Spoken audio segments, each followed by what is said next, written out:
All right, so gem show highlights. Let's get started. I have some notes here. I want to make sure I don't forget anything. So every year I go to the show and it seems like there's something that stands out, something that a lot of vendors are talking about. There's a buzz about it. Maybe there was a little bit of buzz in the Rock and Gem magazine. So I'm just showing you the cover of one of the more recent issues. I subscribe to that. I get it every month. Perhaps a lot of people are walking around asking about it, or there was a little pre-show buzz about it.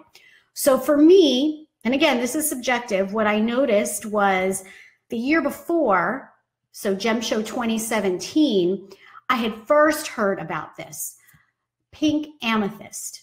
Okay, and actually Angie and on our team had gotten a piece and she was talking about it and I heard about it somewhere else. Apparently it was discovered 5 years ago, but you know, it takes a little time for it to make its way and trickle up to us till we hear it. I don't like trickle down, I like trickle up. And so I was really intrigued seeing pictures of it. I wanted to find out what it was. Is it really amethyst? What kind of energy does it have? What does it do for us? Or how does it work with us, I should say, not what does it do for us. It's not like we don't want to categorize our crystals as something that they do this for us, they do that for us. They do as they wish. Their vibrational frequencies are what they are. And if we can align with them, then hey, I'm grateful for that.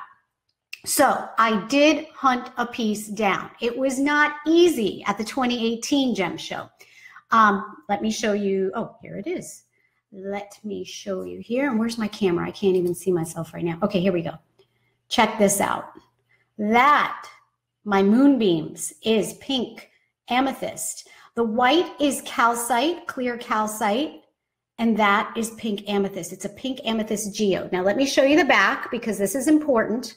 Okay, so if you just see a little rock like this sitting on the ground, you have no idea what's inside. Like, could you imagine you find a little rock like that and you're like, ah, little rock, and you kick it out of the way and then it breaks open and voila, this is what's inside.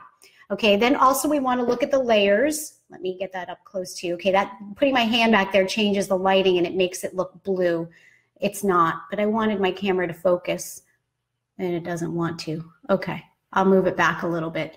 All right, so we see the rock, and then we see a little bit of quartz, some milky quartz layering, and then the geode with the crystals that grew inside, okay? That's important because, well, I'll get to that in just a second. Okay, so I'm gonna continue to hold this up while I go back to reading my notes here. All right, so this is from, it was discovered at the Choiqui mine. I hope I'm pronouncing that correctly. It's spelled Choique, which is a gold and silver mine in Neuquén province, Argentina. Okay, this is the only place where these specific types of geodes have been found. Now, technically, when we're calling something amethyst, we really shouldn't call it amethyst unless it's, and I just happen to have this little piece right here. I should have brought a larger piece, unless it's purple, right? Now, if we look at this one, it's got a bit of ametrine, some orange at the base, okay? So technically in the geology world, yeah, this is quite a sparkly piece right here of spirit quartz. This is spirit quartz. It should not be called amethyst unless it has the purple hue. Amethyst can come in different intensities of purple, lilac, lavender, but this is quite pink. So what this tells me, and we've done some testing, it hasn't had an official geological assay done. So that means, as far as I know at this point, I did a lot of research on it. We don't have a listing of the exact elements in it. I wish I had one of those $50,000 guns. And this sounds like it's something out of Star Trek, because Star Trek did predict and foresee this geological tool. I think Spock went up to a cave and he put the gun up to the wall and he knew exactly what elements were in it.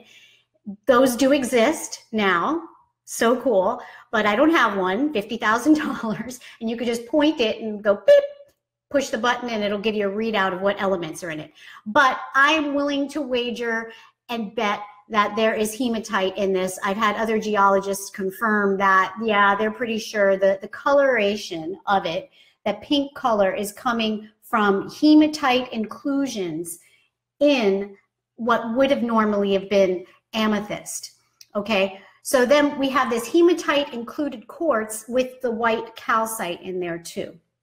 Now, there has been for a long time a lot of fake lab created pink amethyst gems. If you Google it right now, you'll find pink amethyst gems all over the place, and they've been around for years, but they are lab created. Okay, when you see like on the Home Shopping Network and the Liquidation Channel where they're selling pink amethyst rings, they'll tell you they're lab created.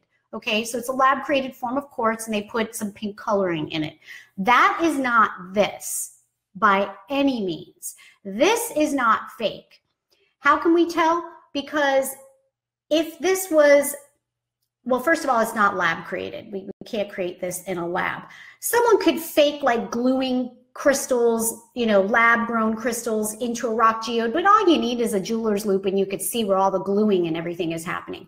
Sometimes people will dye colorless geodes or poorly colored amethyst, and they'll dye it. But if it was dyed, you would see, let me get back to my camera here. You would see telltale dye on the outside. If you ever go to Home Goods these days and you see all those dyed quartz geodes, you'll know what I'm talking about. It even comes off in your hands. The whole entire outside would be really deeply colored. This white portion here would have dye in the veins. You would see it visibly. And that dye, by the way, because I didn't experiment, I got a turquoise quartz rock that was cut in half. It looked really pretty, but it was totally immersed in turquoise dye. It fades so quickly. A little bit of sunlight in a couple of months and that color is out. It's gone. I don't know what they use. I tried to find out. But anyway, that's how we know that this one is not dyed, okay? If you like learning how to tell things like that, I have a class coming up for you that you might be very interested in. Never get duped by the fakes and the misrepresentations. Know exactly what you're talking about.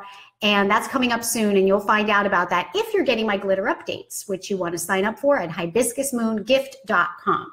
All right, so back to this pink amethyst. So it's not a fake, all right, and I just explained why. Now, what about the metaphysical properties of this pink amethyst? So the pink, I see this as, well, I know now because I've had it, I've been working with it, I've been using it in a crystal grid, I've been meditating with it, and I've been working with my heart chakra with it, because the pink color right there naturally draws itself to my heart chakra. Okay, so the color of the heart chakra, that is the vibrational frequency, the specific light frequency of our heart chakra. Okay, so this crystal has to do with and invites in the energy of love, calm, peaceful energy, and kindness. Okay, so think of it as merging the amethyst correspondences with the pink light ray. Okay, so the very specific light information that we get from the pink light ray. And the pink light ray represents love and peace. If you're really into archangels, Archangel Chamuel is the angel of peaceful relationships and the angel of the pink light ray. So you mix that in with the energy of amethyst, which is very purifying, a protective energy, that purple light frequency, very spiritually protective, but also invites in this very strong divine connection while keeping you protected. That's what amethyst is well known for. And also for removing addictions of any sort. So if you're looking to remove addictions, whether it's addictions to your phone, addictions to coffee, addictions to smoking cigarettes, addictions to crystal meth, whatever it might be, with a peaceful energy around it. Because a lot of times that removing of addictions can bring about a lot of other chaotic stuff with it. So if you want to work with the energy of removing the addictions with a peaceful energy around it, pink amethyst is your stone. Now, I will warn you, it's pricey because it only comes from the one place. It's a supply and demand thing, guys, right? It usually is. Sometimes prices are driven up falsely and falsely inflated. In this case, it's not. There's not very much around of this. This was difficult for me to find at the show this year. Only a few sellers had it, and therefore very low supply. Demand was high, so the price was high. Just to give you a roundabout figure, I don't remember exactly, but I think this piece was about $150, and that was with some good negotiating and getting it at a good price. Okay. Pink amethyst is just, it's got that divine sweet energy, but more elevated than rose quartz. If you're thinking, oh, it's just like rose quartz, it's more precious than rose quartz. It's more divinely elevated than rose quartz. So it's as if they're the same musical note, those of you that are musicians, but it's one octave higher, if you get what I mean with that. Okay, that's a great analogy to explain what I mean with this energy, and you'll see when you work with that, or those of you that already have. Okay, so that's that on pink amethyst. Now I want to talk about the theme of the Tucson Gem and Mineral Show. I always do a bunch of blog posts on the Tucson Gem and Mineral Show. I did a video on it this year. I already did my blog post for this year, but I want to talk a little bit. There's so many aspects to the show. There's so many great things about it. The theme this year for the Convention Center Tucson Gem and Mineral Show proper, because there's lots of other satellite shows throughout the town. It goes on for like a month, and it all culminates with the annual Tucson Gem and Mineral Show proper at the Convention Center. This was the 64th annual show. It's what started the whole thing off. All the other little shows that popped up around it, which are really the better shows for getting your good deals at, all began with this one. This show is where you get the education. This is where you see the museum quality specimens. This is where specimens win awards and collections win awards. And it's like what sets the gold and silver standard. Okay, it's what sets the standard for aesthetics in crystals and minerals. So every year they choose a theme, and this year the theme was, and I'm showing you the poster here for this year, crystals and crystal forms. Okay, crystals and crystal forms. So I knew about this theme like 2 years before when they first came out with it, and I just went bananas because what does that boil down to? Sacred geometry, right? So I was just so enamored with that topic. And they have lectures, educational lectures, and I knew I was going to get to go to a few of these. These are put on by geology professors from different universities. So it's coming at it from that perspective, but I know how to take that information from the academics and distill it down and pull the metaphysical stuff out of it. So I got so many amazing downloads and new education and information, all having to do with the sacred geometry that's inherent in the crystals and the crystal forms. For those of you that don't know, crystals belong to 7 different crystal systems that are based on sacred geometry. Okay, so here's just some of the teaching tools that I use in my classes. This is a tetrahedron. This is how the molecules are arranged, okay, in tetrahedral crystals, which are part of the cubic crystal system, all right? Don't let all that confuse you. But down at the molecular level, this is what a diamond, a molecule of diamond looks like, a tetrahedron. Same with quartz, okay? A tetrahedron, 4-sided pyramid.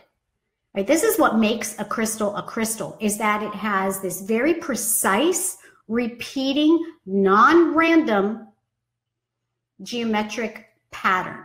That's what makes a crystal a crystal. That's why we're not crystals. Crystals are. They're made of these shapes. Okay, here's another one.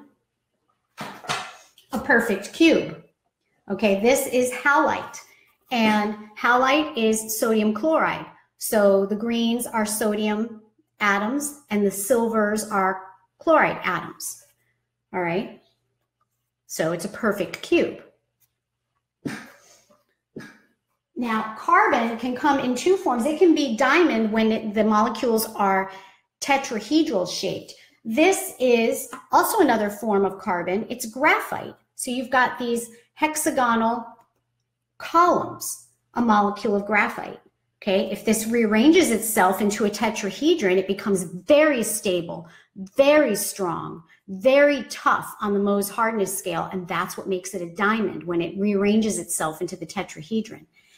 And the thing you got to ask, and that I've always been asking since I've been asking these kinds of questions since I was a kid, but since I learned about geology and the morphology of minerals, is what is telling these molecules to arrange themselves as these sacred geometric patterns? Okay, great. They've got this information. They arrange themselves either as a tetrahedron or hexagonal columns or a cube. But what's directing that? Or who is directing that? That's the thing to answer. That's the thing to think about, right?